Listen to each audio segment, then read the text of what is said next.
Sorry, I'm a little late trying to figure something out in the house. Let me adjust my camera here for you. Let me see if we can, you know what, I think we got too much of light going. So let me turn off the light.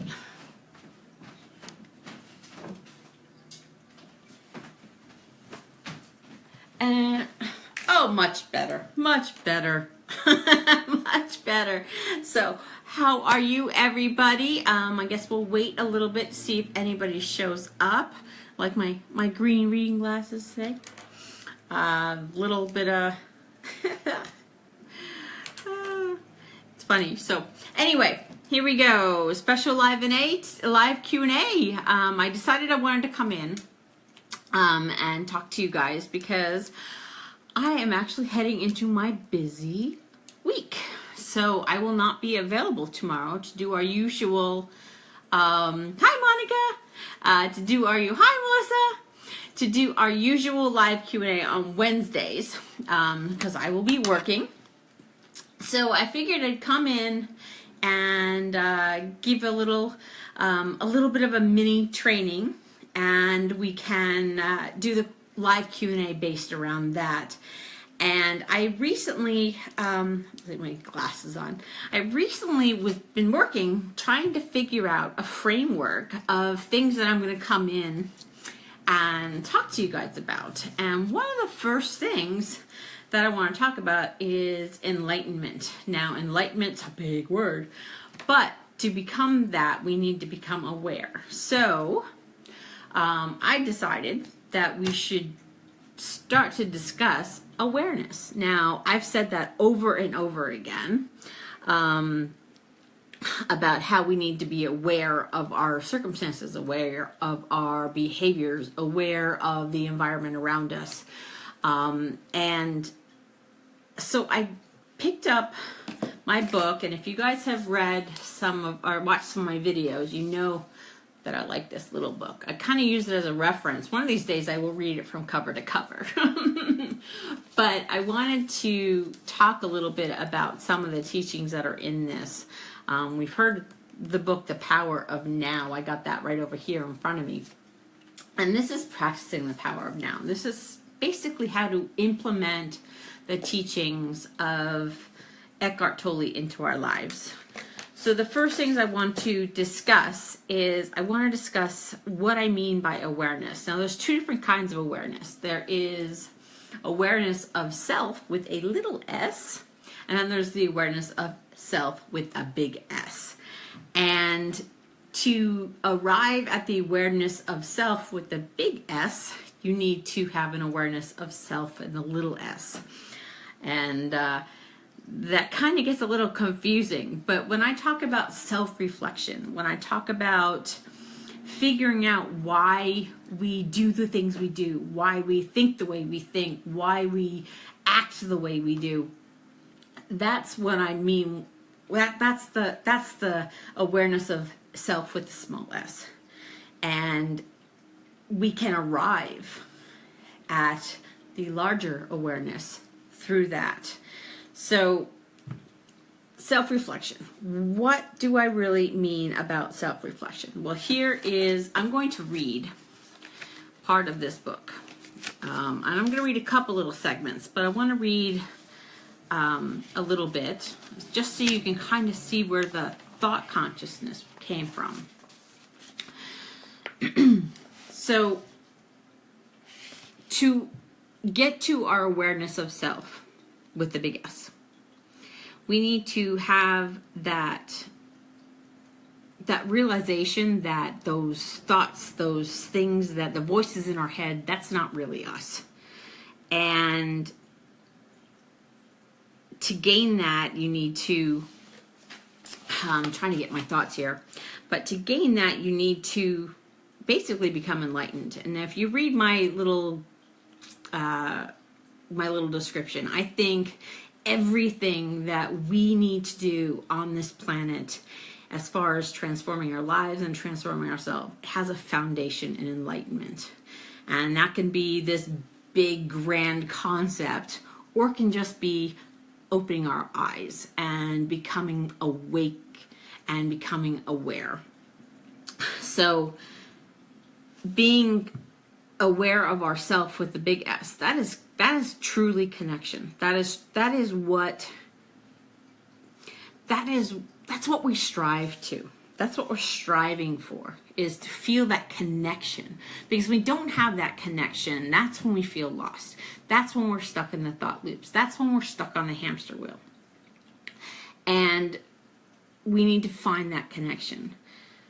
Unfortunately, we are taught not to have that connection. So I want to read this little tidbit here. Actually, it's not a little tidbit. It's like a page and a half. But here I go. The inability to feel this connectedness gives rise to the illusion of separation from yourself and from the world around you. You then perceive yourself, consciously or unconsciously, as an isolated fragment. Fear arises, and conflicts within and without become the norm. Does that sound familiar? I know it does for me. As I continue, the greatest obstacles to experiencing the reality of your connectedness is identification with your mind, which causes thought to become compulsive. Not to be able to stop thinking is a dreadful affliction, but we don't realize this because almost everybody is suffering from it, so it is considered normal. This incessant mental noise prevents you from finding that realm of inner stillness that is inseparable from being, or self with the capital S. It also creates a false mind-made self that casts a shadow of fear and suffering.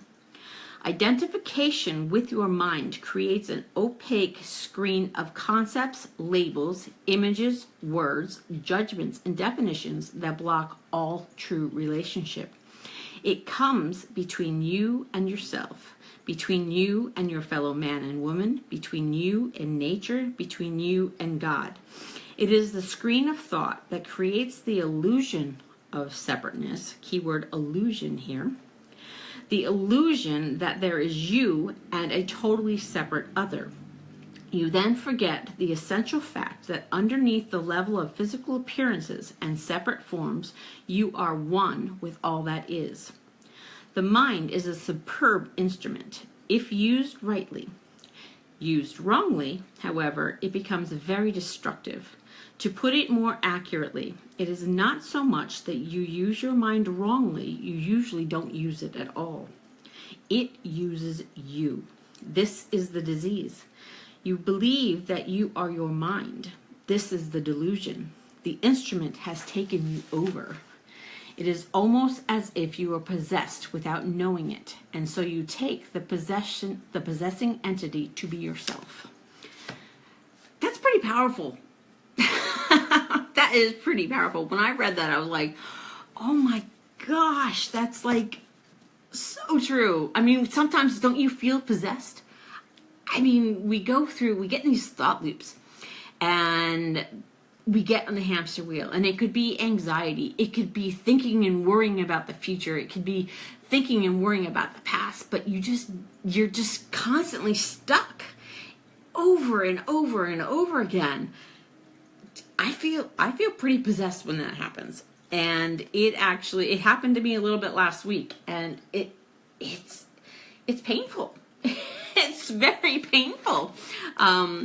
So the whole key to being able to get rid of that is we have to find a way to liberate ourselves from that. We have to find a way to free ourselves from those identities, those thoughts, those stories, those, all of those things that we think are us. And how do we free ourselves? Well, we have to start listening to ourselves. And, I've talked several times about the roommate, these voices in our heads, these people that we live with. And I say people because sometimes they can have different tones. So it seems like different people talking to us, whether they're from our past, whether we're hearing our mother's voice, or whether we're hearing a bully's voice, or a coworker's voice, or a boss's voice. We have these voices. Hello, Samantha. Yes, finally, we're talking about awareness today. Oh, Adele, hello. We're talking about awareness today, and trying to free ourselves from the delusion of what we think is who we are. And we have to start paying attention to this roommate.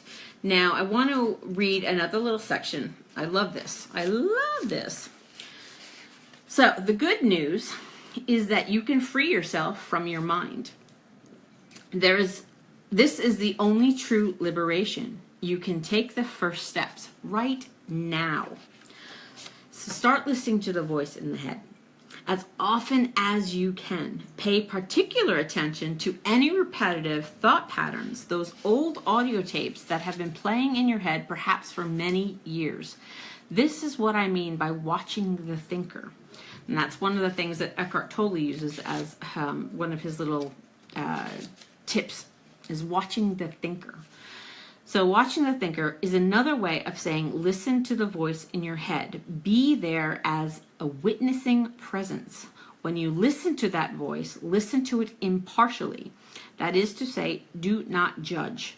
Do not judge or condemn what you hear, for doing so would mean that the same voice has come in again through the back door. You'll soon realize there is the voice, and here I am listening to it, watching it. This I am realization. This sense of your own presence is not a thought. It arises from beyond the mind. Pretty powerful stuff, I think. So, yeah, definitely pay attention to those patterns. We get in these thought processes. I know for most of my life, I always felt, oh, I'm not good enough. I'm not good enough. I'm not worthy enough. Nobody's going to like me. These are the thoughts that I have had in my whole life. And I know we all have them. We all have them. These are those thought patterns, those thought loops that I talk about. And when you start to watch the thinker, as Eckhart says, you suddenly realize that there's this space. There's a space between you and that thinker. And you start to detach from it, which is the key thing, because we don't want to be that voice in our head, because that voice in our head is there to do nothing but bring us down, keep us safe, as the ego wants. And it does nothing to serve any purpose for us, for our higher benefit. So, yeah, be a witness. Don't participate in the thoughts. Just don't. Don't judge it. Don't criticize it. Just watch and just listen. And I'm serious, you're going to find that space, and you're going to find that realization that you are not that voice. So I want to read another little part. Actually, did I just read that part? Okay, as you listen to the thought, you feel a conscious presence, your deeper self, behind or underneath the thought, as it were. The thought then loses its power over you and quickly subsides, because you are no longer energizing the mind through identification with it. This is the beginning of the end of involuntary and compulsive thinking. That is the goal here. Get out of the mind. When thought subsides, you experience a discontinuity in the mental stream, a gap of no mind, as Eckhart says. At first, the gaps will be short, a few seconds perhaps, but gradually they will become longer. When these gaps occur, you feel a certain stillness and peace inside you. This is the beginning of your natural state of felt oneness with being, which is usually obscured by the mind. With practice, the sense of stillness and peace will deepen. In fact, there is no end to this depth. You will also feel a subtle emanation of joy arising from deep within. This is the joy of being. This is incredible stuff, guys. This really is. That voice that, Eckhart's talking about, that's your ego. And I've had videos where I've talked about the ego. And we have to realize that the ego only knows two things. The ego knows the past, and the ego knows the future. The ego does not even consider the present as part of its world. It's the past or the present. That's why we get so stuck on the worrying and the anxiety, and the fear, because it just wants you to stay safe. So it's going to bring up things from the past. It's going to remind you of things that created fear in you, and it's going to keep reminding you because it's going to keep you safe from that fear. And then it's going to worry about the future. What if this? What if that? What if this? Well, you know what? That's getting stuck in the what if mindset, and that's where anxiety comes. So you want to make sure that you detach from that, from the ego, so you can figure out what is the whole, what's the truth. We're always looking at finding that truth. And this is the only way you're going to find the truth. Because if we're constantly letting our ego interpret and decide what the truth is, we are going to continually be disconnected. We are going to continually be lost. And we're going to continually suffer with fear and anxiety. So, we have to liberate ourselves from that. That is the biggest thing. We just have to. Now, I want to read one last thing. How can you do this on a daily basis? What are the steps?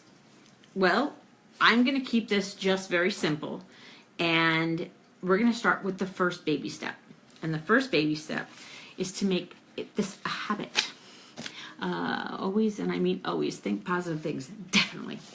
You're so good, Melissa. All right, so how do we make this a habit?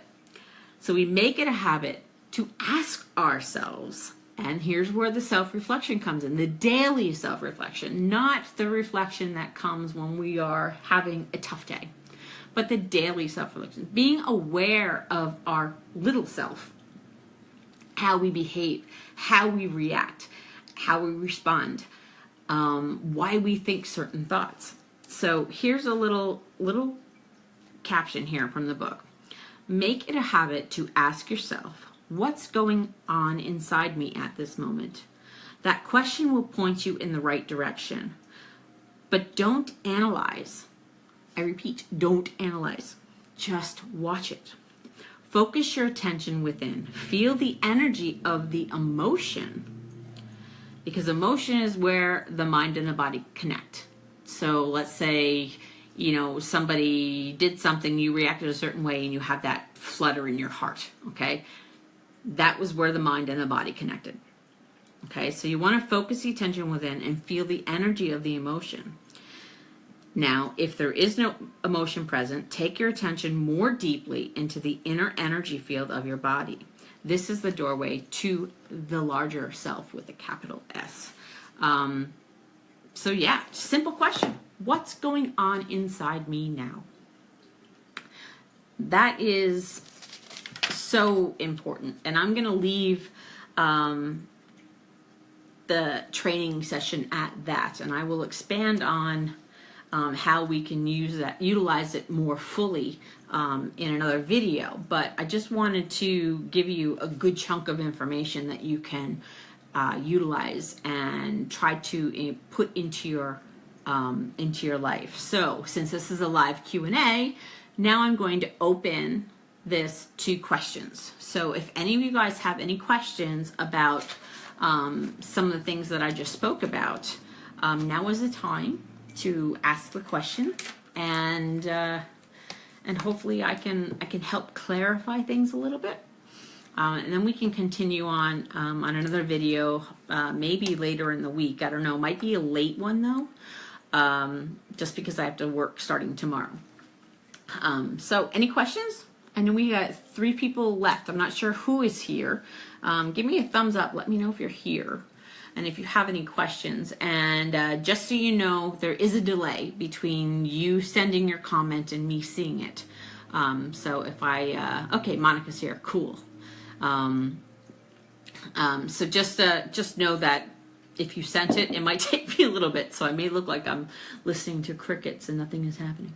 But yeah, send me a question. Any question will do. And if you don't have any questions, if I was so good at explaining myself, oh great, Melissa, you're here too. Cool. If I was so good at explaining myself, then great and wonderful. We can chat about this afterwards. But I want to make myself available to you. I want to be able to be here and answer questions for you. So, do you guys have any questions? Or are you good? Or am I just that good? Am I just that good? I'm going to drink my soda. Look, my husband got me my soda. I love it. So anything? This is the awkward moment. And like my little... I'm like, okay. Well, thank you, Monica. Yeah, my little, my just roll out of bed and start working, but look, I hope you like it.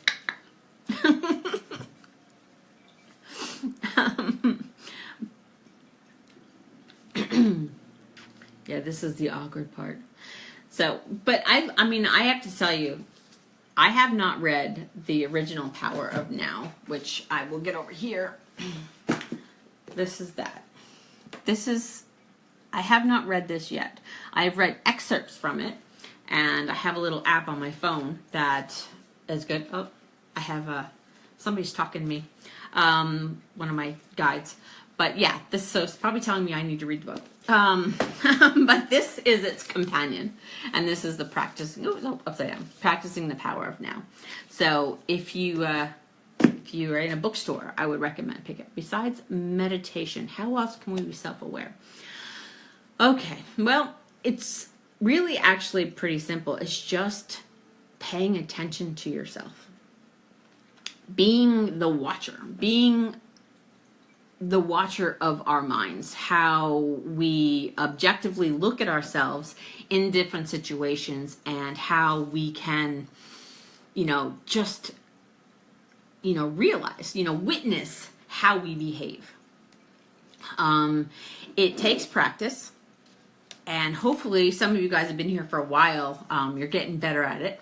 I know it can be tough at times, especially when we're dealing with a lot of stuff. But basically, it's just being a witness in every moment of our day, how we are relating to those around us, how we are relating to ourselves. My biggest thing that I've been dealing with is how I'm relating to myself. I'm a monster to myself. And that's not good. My voice, my roommate in my head is very mean. And I'm a monster. So when I catch myself saying something about myself, I pause and I observe. And then I figure out where that thought's coming from. And how can I adjust it to be kind to myself. That's one thing that you can do. Let's say you're driving a car, and I do this a lot too. You're driving a car, and we all have had moments of road rage. We all have had moments of it. And somebody cuts you off, and you immediately start going into your little trigger where you start screaming at the car, or you're mumbling something under your breath. Well, pay attention to that. And when you catch yourself doing that, create space. Look at yourself. Witness what you just did.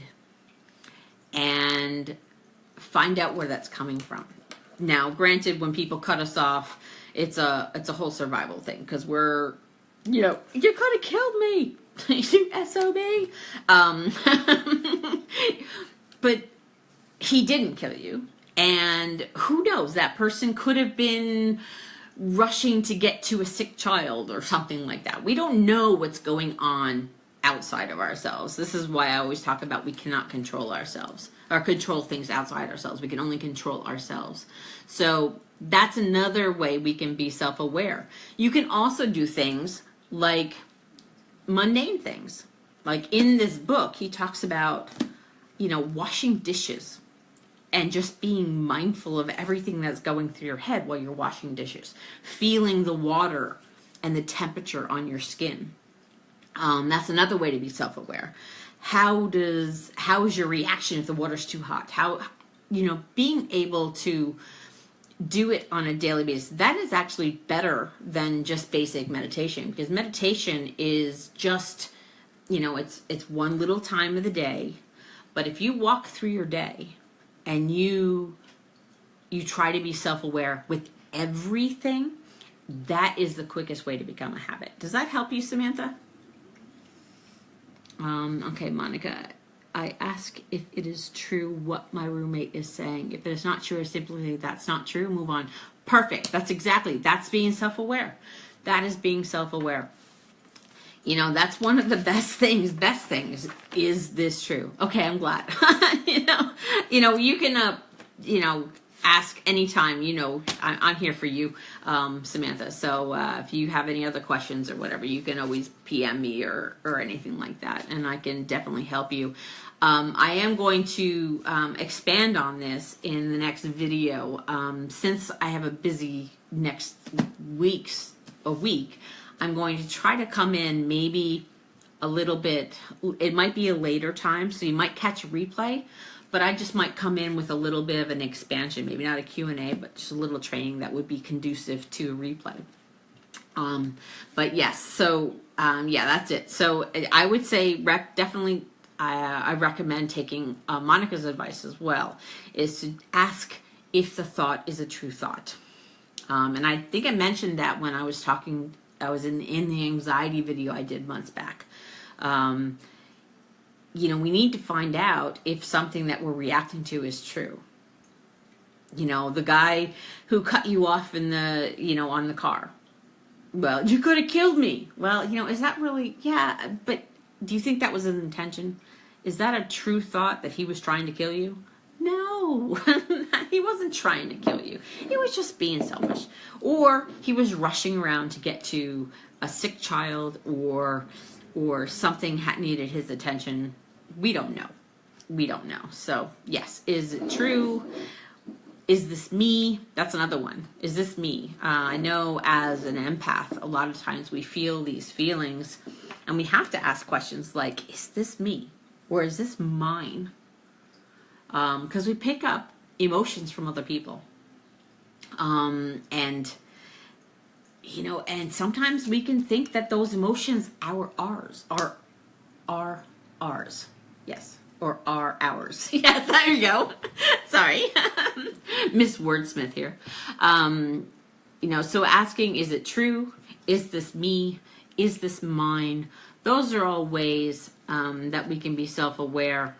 And ultimately, being self-aware with the little s, the little self-aware, we can eventually become more aware of our larger self, which is basically our higher self, our being, that part of us that's connected to everything.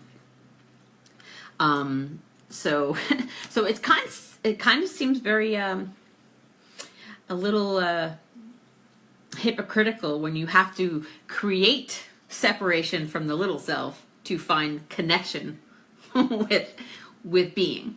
But that's kind of how it works, because you have to create that space between the roommate and these voices in your head. That's really important. So do we have any other questions? I know I don't want to go too long because we all have busy lives. So are there any other questions? Any comments? Any insights?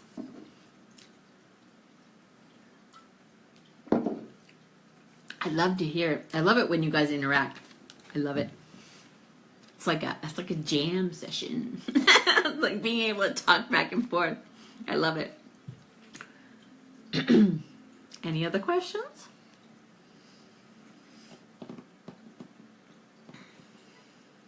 Gosh, it's quiet. I must be really good at my job. You're very welcome, Monica. You're very welcome. I'm glad you were able to make it. Oh, maybe this is a better time for everybody than 4:30. I don't know. Is this a better time for you, Samantha? A 5:30 video instead of a 4:30 video? Is this good for you, Monica? 5:30? Let me know, because we can always change the weekly Q&As. Oh, your schedule's always changing. Okay, well, let's just keep it. Maybe I'll start doing them at 5, right in the middle. Let's see what happens. I just don't want to cut out a lot of the people who are on the other side of the planet. I know, I just got them. All right, well, we'll play it by ear then. Because I know we have lots of members in South Africa, and they're 6 hours ahead.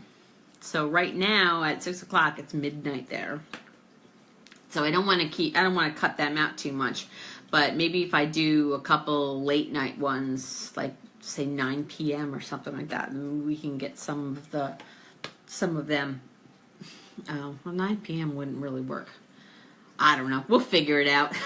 We will figure it out. I know my friends in Australia and my friends in, I think Adele was here. I don't know if Adele's still here, but my friends in Australia and my friend in New Zealand, they're a little bit more flexible because they're not that different from our time. They're the day after, but it's an easier workaround.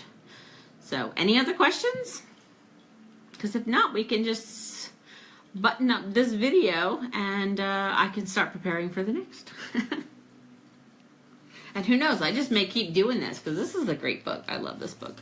I actually use this more than anything. I mean, it's like my reference Bible. I just go through go through the table of contents, and I'm like, what do I need to know now? And then I just turn to the page. So it's really good. So, gosh, you guys are quiet. We got 3 people here. I don't know if Melissa's still here. Melissa, you still here?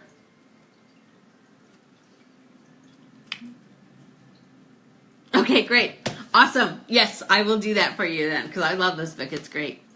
I'm in the Mindfulness Manual from Prevention. Oh, I've never seen that before. Send me a link if you can find it. I would be interested in... Oh, hi, Melissa. Good.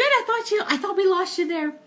Yeah, send me a link to that mindfulness manual. That might be a really great thing that maybe we can, kind of incorporate that into some of the teachings. So send me a link or a picture or whatever. So are we done? Did I just do such a great job that you just have no more questions? That would be awesome. I got it at a flea market, but I'll try to find it. Okay, great. Yes, please do, because that would be interesting.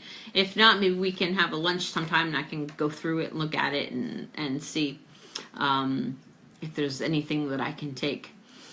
But anyway, so Monica has left for the evening, and I want to thank her publicly, even though she's not here anymore, for joining us. And thank you, Samantha, for being here, and thank you, Melissa, for being here. I really enjoy this, and I know Adele was here and she kind of popped in, and but she's a very busy girl. She's a busy girl. Love her though. She's awesome. So I will close up, and we will chat soon. So I hope you both who are left and those that watch the replay, I hope you guys have a wonderful night, a wonderful day, and as always, be kind to yourself. Be kind to others and walk in love and light. And I will see you again very shortly.